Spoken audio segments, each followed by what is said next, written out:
रियासती वजीर व बीआरएस वर्किंग प्रेसिडेंट के.टी. रामाराव ने आज जुमे को तेलंगाना भवन में मुनक्किदा एक मीडिया कॉन्फ्रेंस से खिताब करते हुए कांग्रेस पार्टी पर माइनॉरिटी डिक्लेरेशन के नाम पर साजिश करने का इल्ज़ाम लगाया।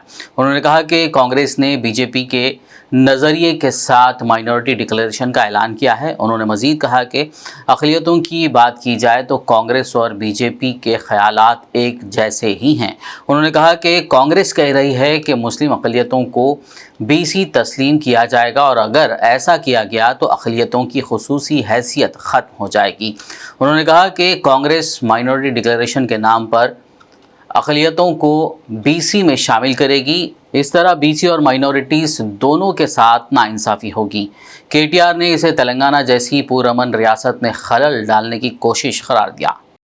दस्तूर ने साफ साफ कहा कि हिंदुस्तान में मुसलमान, सिख और ईसाई तीनों भी रिलीजियस माइनॉरिटीज हैं।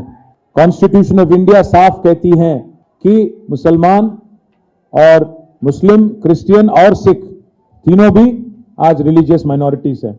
आज कांग्रेस पार्टी के डिक्लेरेशन ये कहता है, ये बोलता है कि एक कास्ट सेंसस करेंगे और सभी को इंक्लूडिंग माइनॉरिटीज को हम मिला देंगे बीसीस में। क्या होगा इससे? दोनों का नुकसान होगा। एक तरफ नुकसान होगा बीसीस का, दूसरे तरफ नुकसान हो जाएगा माइनॉरिटीज का, क्योंकि अगर बीसीस में आपको शामिल कर देंगे तो इससे क्या होगा? अल्टीमेटली ये होगा कि कोई अलग से माइनॉरिटी वेलफेयर डिपार्टमेंट नहीं रहता, अलग से माइनॉरिटी वेलफेयर का बजट नहीं रहता, माइनॉरिटी कमीशन नहीं रहता और साथ ही साथ माइनॉरिटीज कॉर्पोरेशन भी सारे के सारे जब्त हो जाएंगे, सारे के सारे खत्म हो जाएंगे। ये आज कांग्रेस पार्टी का मतलब सोच है। कांग्रेस पार्टी का जो सोच है आज बीजेपी का आइडियोलॉजी से मिलता है। बीजेपी बार बार आज कह रही है पासमानदा मुसलमान, और लगता है कि कांग्रेस ने भी वही पन्ना, वही पेज आज निकाल के एक कोशिश कर रही है ताकि बैकवर्ड क्लासेस का और मुसलमानों का खास और माइनॉरिटीज का झगड़ा हो जाए।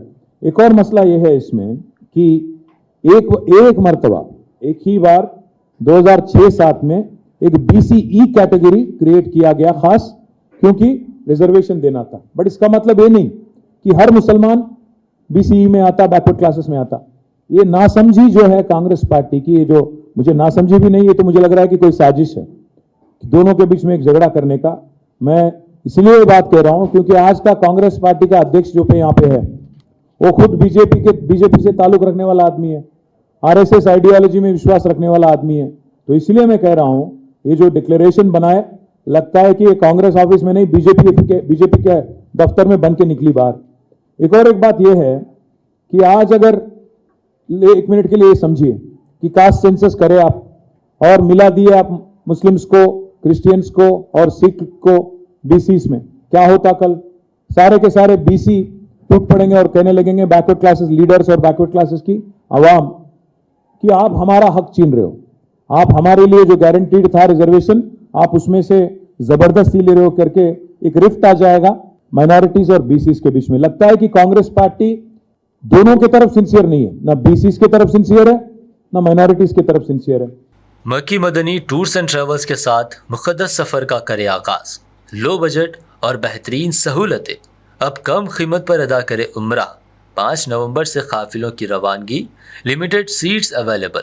हैदराबाद से सऊदी अरब और फिर हैदराबाद लौटने तक मुकम्मल रहनुमाई, मुअल्लिम की रहनुमाई में उम्रा की सादत व मुक़द्दस मकामात की ज़ियारत। मक्का मुकरमा में हरम शरीफ के करीबी स्टार्स होटलों में क़याम, 3 वक्त हैदराबाद का खाना और लॉन्ड्री की भी सहूलत। अभी बुक करें और पाए special discount. Makki Madani tours and travels, Kakaji towers, Taiba market, near old Char Minar, bus depot, Hyderabad. Exact tours and travels हज व उम्रा ग्रुप पेश करते हैं लो बजट और बेहतरीन सहूलतों के साथ उम्रा की सआदत का मौका। हैदराबाद एयरपोर्ट से सऊदी अरब और फिर सऊदी अरब से हैदराबाद लौटने तक मुकम्मल रहनुमाई। मक्का मुकरमा और मदीना शरीफ में हरम से करीब स्टार लग्जरी होटल्स में क़याम, 3 वक्त जायकेदार हैदराबादी खाना, चाय और लॉन्ड्री की सहूलत। मुअल्लिम की रहनुमाई में उम्रा की सआदत व तमाम मुक़द्दस मकामात की ज़ियारतें। उम्रा पैकेज की तफसीलात और बुकिंग के लिए फौरी रब्त करें। हमारा पता है exact tours and travels, Darussalam bank building, Erragadda main road, Hyderabad.